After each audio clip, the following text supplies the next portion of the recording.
Hello বন্ধুরা, এই দেখো গুড়দা মিঠা দিয়ে ভাত খাচ্ছি।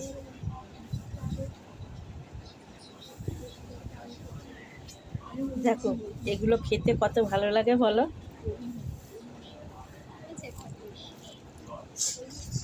আর এই যে বাটিতে বাটিতে গুড়দা মিঠা। দেখো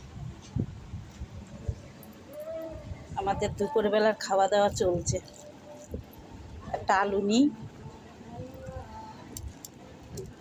দেখি খেয়ে দেখি।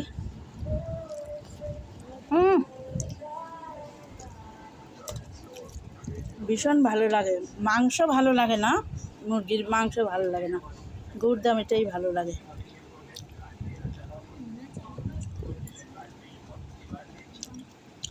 পুরো ঝাল ঝাল হয়েছে তো ভালো লাগছে, ঝাল না হলে ভালো লাগতো না।